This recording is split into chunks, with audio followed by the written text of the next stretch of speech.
Welcome to CMO Confidential, the podcast that takes you inside the drama, decisions, and choices that go with being the head of marketing.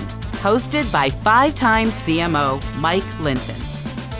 Welcome, marketers, advertisers, and those who love them to Chief Marketing Officer Confidential. CMO Confidential is a program that takes you inside the drama, the decisions, and the politics that go with being the head of marketing at any company in what is one of the most scrutinized jobs in the executive suite. I'm Mike Linton, the former CMO of Best Buy, eBay, Farmers Insurance, and Ancestry.com, here today with my guest, Dave Reibstein, Professor Riefstein, I should say. Today's topic, a B-school professor talks about marketing, brand value, the metaverse, and measures. Now, Dave has been studying business for many years. After starting his teaching career at Harvard Business School, he moved to Wharton, where he has been a professor of marketing since 1980. Dave, I wish you went to some good schools. He has served as a board member and advisor to numerous companies and was also the chairman of the board of the American Marketing Association and the co-founder of Responsible Research in Business and Management. Borrowing from one of my old Farmers Insurance campaigns, Dave knows a thing or two since he's seen a thing or two. Welcome, Dave. Oh, thank you, Mike.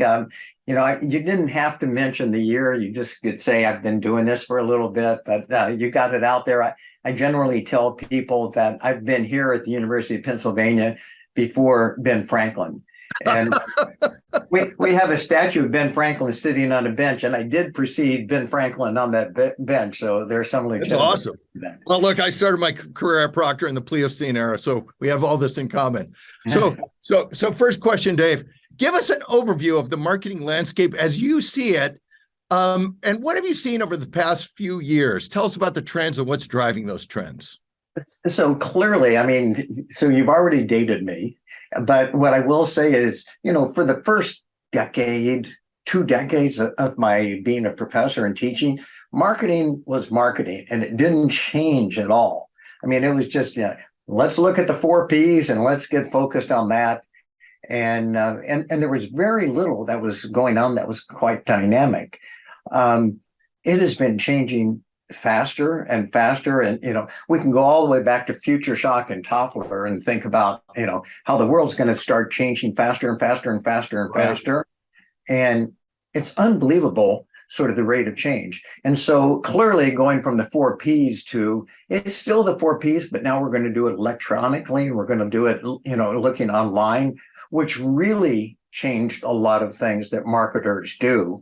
And frankly, I just taught a class last week to a group of 240 executives, and I had to put a lecture in there about generative AI, and I wrote that lecture, a week ago. Before did you use ChatGPT to write that lecture?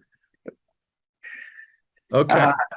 No, I did. I wrote it. And then I said, let me ask ChatGPT what I should have said. And I looked at those things and I said, oh, okay, this is good. I left out of something that I thought was a good idea from ChatGPT. I saw some other stuff that I thought they have no idea what they're talking about. But I did use it to sort of, what I would say, edit. And I thought it was pretty interesting. But to your original question, oh my gosh, things are changing so fast. And the lecture that I had prepared about it, that was, a week before class, I'm sure by the time I delivered it, it was out of date. And so one of the big challenges for CMOs today is just staying up to date because things are changing so fast. And that's so different than when you and I started in this whole thing. Yes.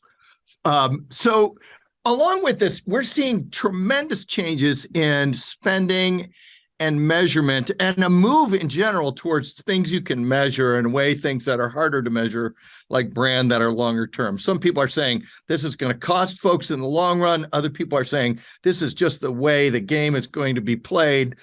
Tell us, what do you think about this? And as you see people, you have more and more tools than ever. You have more and more places to spend money. And usually a lot of your investors are saying, I want you to do this with a lot less money.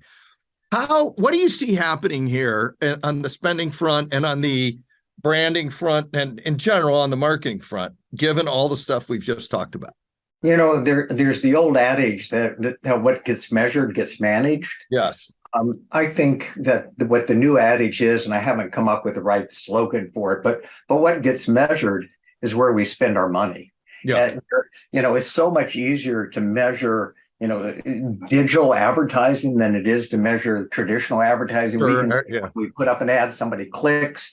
When we're doing some traditional advertising, we have no idea, or we have less of an idea of how much impact it is. So people clearly are shifting money over to the digital side because it's measurable, not necessarily because it's more effective. That's what I want to talk about. And I'm going to say money moves to measures. That's the thing. I'm just going to coin it for you right now. You can use it if you want. Do you think I'm writing it down and I'm authoring it? So, okay. There you go. Very good. I want credit, like assistant credit on the academic paper. Is this move away from non-measurable things going to cost people in the long run, in your judgment? Because you're in a seat where you don't have to, you can say whatever you think is right. Well, my answer is absolutely. And I'll put it another way. We saw previously, money moving away from advertising to promotion. Right. And that primarily that was because it was short term. And we could look at those short-term impact and stop worrying about those longer-term investments. You mentioned one of them, and it's one that I pay a lot of attention to, is brand. Yeah. I think there's less focus on developing brand and more focus on what it is that we could measure in a short-term basis. And so we've gone from traditional to promotion to now, it's much more of a digital communication, but towards transactions, rather than really connection with customers, creating that relationship, and more importantly, that brand. And so I see that happening.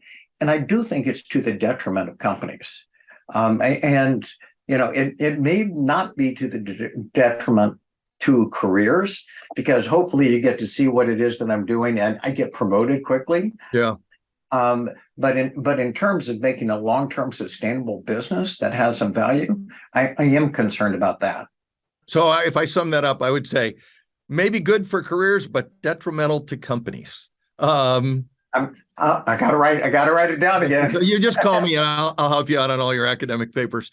And I want to go back to the promotional thing before we move back to the brand. One of the things that we saw in promotion, I think it was, 20 years ago or so, was the move to price reduction when we talked about promotion. That's what you're talking about, right? Money started moving to everything in sales because you could guarantee the sales by dropping the price, even if that degraded your value proposition over time. Is that right? Is that the right way to look at it?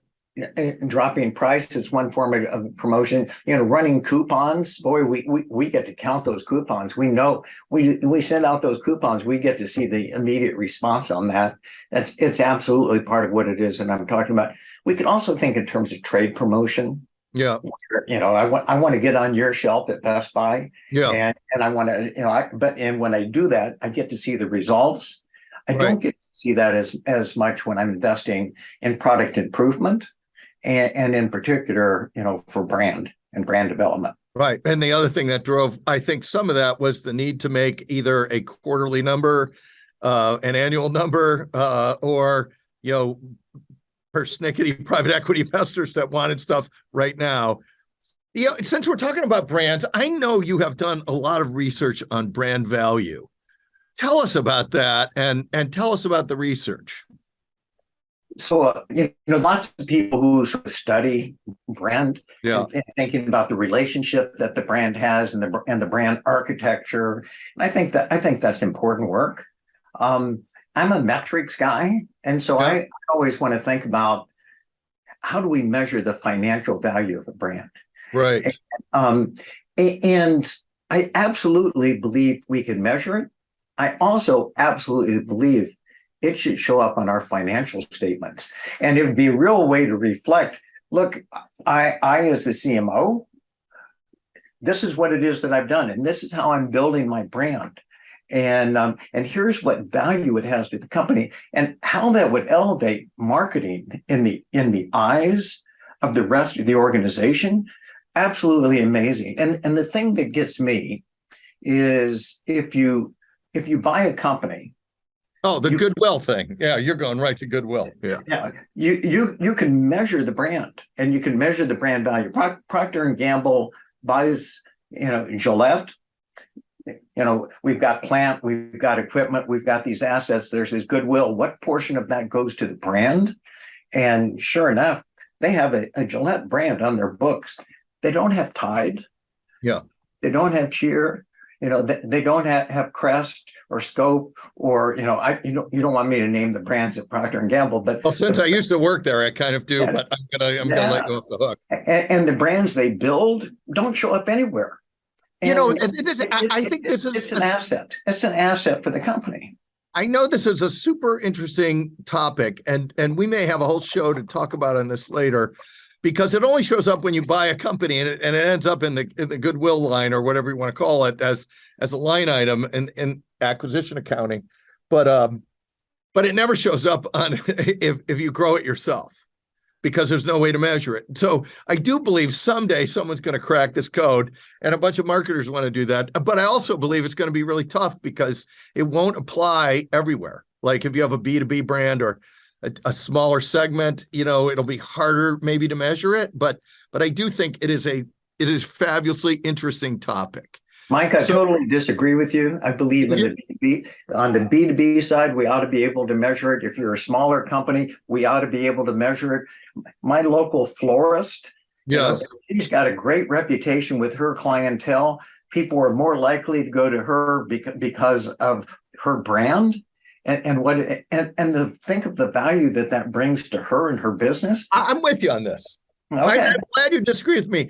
I'm hoping. Look, my hope would be there would be one formula that worked for everybody. My guess is you might need more than one formula, but we're going to do a whole nother show on this. Well, okay, and I don't want to preempt that other show, because I'm always delighted to spend time with you. We don't have one formula for determining the value of inventory. There's the LIFO, there's the FIFO. There's a few other methods that we have. We could have 2, 3, 4 different ways of measuring brand, and we just we footnote and say, I'm measuring it this way. I agree with this. I totally agree with this, because I think there's probably 3 or 4 ways to measure it. But we'll do a whole nother show on brand value, because I think, and maybe we'll bring like the ANA or somebody else in here. Okay. All right. Given everything we've discussed, what should marketers be thinking about right now, both in the long and the short term? Because we talked about careers. Regardless of the recent Spencer study, it's been a pretty fast turning seat. So tell our CMO and agency listeners what advice you have on where to focus now. So you think you've just changed topics, but you haven't changed topics, and you're still talking to a metrics guy. And when you say right now, what is it that's going on? We're facing an economic slowdown. We're facing the potential of a recession. And what is it that the CEO and the CFO are saying to everybody in the organization? I want to know what the return is on my investment. Right. And marketers right now need to be able to try and capture what kind of return am I getting? And if we only measure it in those short-term sales, we're not going to capture it. So I think that's what it is they need to be focused on. Let me give you a second thing they need to be focusing on. We no longer can just think like a customer. We have all the measures, and we need to get in our organization a lot of analytic skills. And it shouldn't be sitting somewhere else in the organization. It should be front and center part, within the marketing group, how we're going to count our customers, how much we spend to acquire them, what we need to be spending on to retain them, and think about the value of our customer base as well. Well, gosh, I actually totally agree with this, and I've built like the customer experience group in a couple companies I've been at, almost all off of analytics, and I'm a big believer in Net Promoter Score. And also, I think marketers in many instances, particularly over the last 10 years, have been so focused on acquisition and acquisition efficiency, they have missed some of the retention story. And as it gets really hard going forward, given the potential recession and inflation, consumers cutting back, there'll be this whole new thing about, well, maybe acquisition's not going to help you so much. Yeah, and by the way, all of this sort of fits together because one of the things that obviously is becoming more and more prominent is thinking about the lifetime value of a customer. Yes. And that is, okay, I spend to get them. I want to make sure I retain them and look at what their future value is going to be.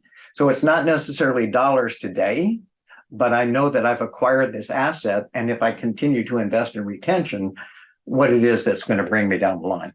Yes. And so I hear you saying marketers are really customer representatives, regardless of the industry, and they should be managing the whole customer, not just the top of the funnel or the acquisition phase, which I would totally agree on. But a lot of marketers don't have that, right? They're sitting on either they're just like essentially the comms people or anything else. When you look at the CMO role today, and you look at how it varies by company and industry, any thoughts on that? And like what should people be thinking about there? So first of all, how it differs by industry and type of company is there's some industries where you've got individual level data and you really have got an advantage because you can sort of track what each of your customers are doing. You can somewhat customize some of the messages that you're sending out, and maybe even some of when they go to your website, they're going to see something a little bit different. But I think what it is that is going to happen is our ability to try and measure various different things and be able to try and capture that in any particular way. So I think we've got that for sure. So one of the things, if I take everything we've just talked about and I put it in a little mixer, I will say tough recession. A lot of people have cut back on branding. Consumers getting a little tighter with their money. Am I looking at a tougher year for CMO tenure going forward or not? Yeah, you are. All right. And probably deservedly so. Deservedly so, because we're still not, capturing what's that return that we happen to be getting. All right. Well, I'm going to the dentist for an uplift after our chat here, Dave. But I would agree with you. I think it's going to be a tough year. The other thing I think that is really on the CMO is to make sure you're partnering with the CFO so you don't get a set of unrealistic expectations given the economy and given the headwinds that a lot of companies are going to be facing.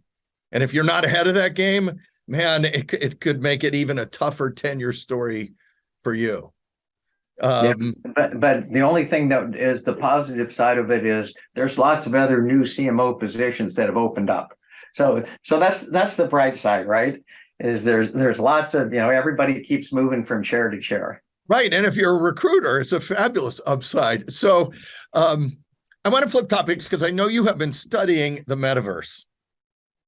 Tell us what you've learned and how people should be thinking about the metaverse. I think there's a lot of companies that wanted to race to the metaverse because, there's been previous parties that people came late to. And it's like, I don't want to miss this party. I keep hearing all this buzz about the metaverse. I keep seeing the McKinsey forecast of the trillions of dollars that are going to be in metaverse. I need to be there. And yet people don't know exactly what they're expecting from that. I know I need to have a presence there. Am I using it to build brand? Am I using it to make money in this metaverse? Am I using it to drive sales so that I can, make money, in the real world that's out there? I got to tell you, I've now interviewed a number of companies that have a presence in the metaverse, and it's not clear the companies have got their head around what exact role they hope for it to have, other than I know I need to be there. I just need to be there. And so that's part of where we are. I'm still not convinced. You know, call me old school. In fact, I think you started the interview that way. Hey, I've been doing this for a long time, and that's right. I do not believe I used those exact words, but okay. Well, okay, not those exact words, but it turns out that I'm still I think it's going to survive. I don't think it's going to be the panacea that we'd heard everybody talking about, and so I think the jury's still out, and the dust is eventually going to settle. So let's go back, because you mentioned a bunch of parties that people were late to, and I would say some of those parties were the move to mobile, the move to social, where a bunch of people thought that's just for this group of customers, or that's not really a big deal, and they were really late. Those were, though, different, I think, than the metaverse, maybe in my head. When first, am I drawing the right conclusion across, like when I look at mobile and social and people being late to the party? So that's what I was referring to, is exactly those two. And it turns out, some people were going, well, let's wait and see what happens. And it's like, oh my gosh, this has really taken off. We can even go back to, do I really need to be into e-commerce? And right. I'll take us back to, Merrill Lynch saying, no, we've got a big field force. We don't need to do e-trading. Sure. And it's like, boy, here comes e-trade. I think we need to be there. Well, you also look at insurance, where Progressive and Geico kind of ran away with digital before anybody woke up, and let them also build massive brands there. Tell me why the metaverse, though, is different than digital, mobile, and social. Because is it because they're platforms, or what is it? Tell me why the metaverse is different in your mind. First of all, it's just freaking weird. Okay, I mean, this is just people living in this other environment. Is weird.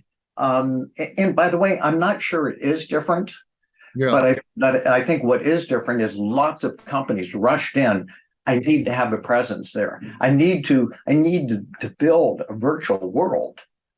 And so I think one of the things that is different, and maybe it's one of the things that's also similar, is it's a pretty narrow part of the population that are the users going into it.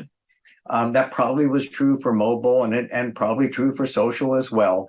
I'm not as convinced that we're all going to be wearing virtual headsets and sort of living in that virtual world.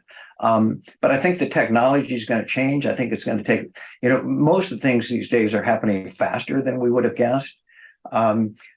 I suspect that Facebook is sort of pausing for a second and saying, maybe we shouldn't have changed our name quite so soon. Quite so fast, yeah. And let's wait to see what it is that's going to end up evolving. Because I'll say, see if I'm right on this one.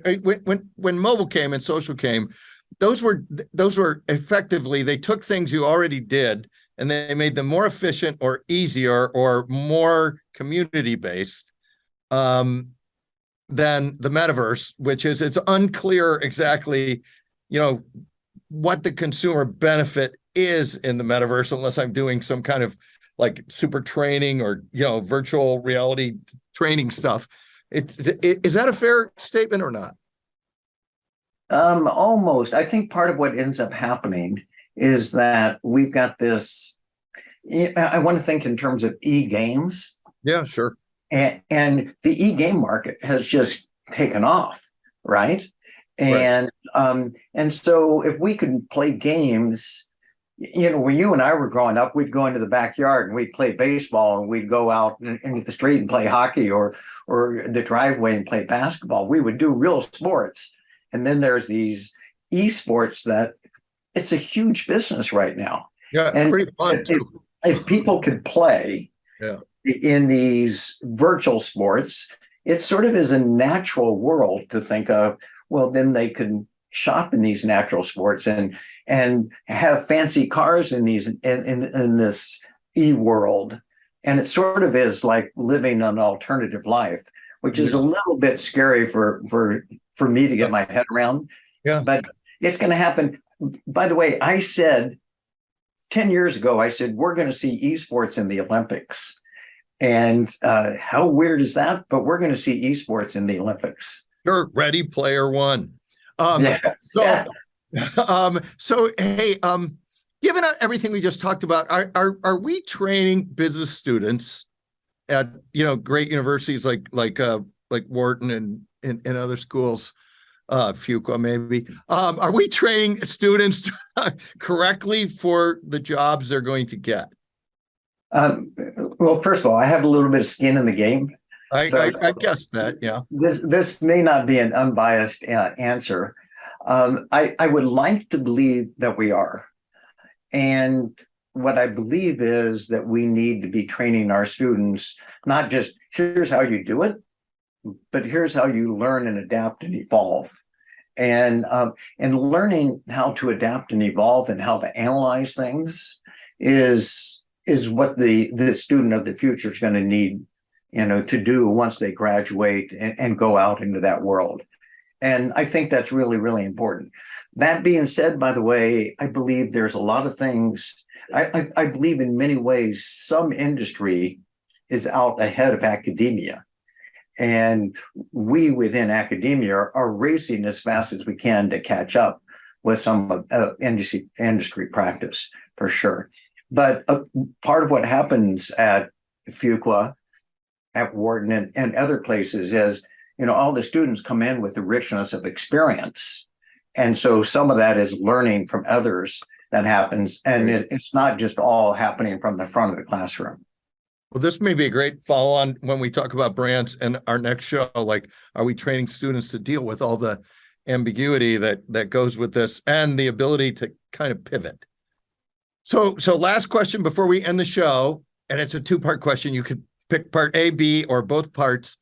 Funniest marketing academic story that you can share, and or a piece of practical advice we haven't discussed yet that might be beneficial to our users. So funniest academic story, and actually I'm going to pick on me. All right. This funny story, and it's right up there with my most embarrassing story. All right. Take us back a little bit before the Russia and Ukraine incident. I had flown over to deliver a speech in Moscow. I had a large audience that was there. I don't sleep on an airplane. I've tried. I don't sleep. I flew over. I got there, and walked around and saw some of Moscow. I'd been to Moscow a few times before. I went to bed. I fell asleep about 5 o'clock, but I'd missed one night. I've now missed my second night until 5 o'clock, but my alarm went off at 6:15. So after 2 nights, I've had an hour and 15 minutes of sleep. Had an early morning meeting, and then bam, I'm in front of a large group. And I'm up there speaking to this large group. And I've got, translator that's going into my ear and speaking out to them. I've had a lot of students fall asleep in my lecture. Yeah. I fell asleep in my lecture. I am standing up in front of class. I'm speaking for a while. This is now in the afternoon. And somebody asked a long question in Russian. And I've got some translator that's talking into my ear. And at a certain point, yep. I on my feet, my head goes down. The next thing I know is I hear the translator going, Professor. Comrade Riefstein does not wish to answer your question. I think that's what they should have said. Yeah. All right. So last thing before we sign off, practical advice for our marketing and advertising listeners. You've got to figure out how to measure what that financial value is of what it is you're doing.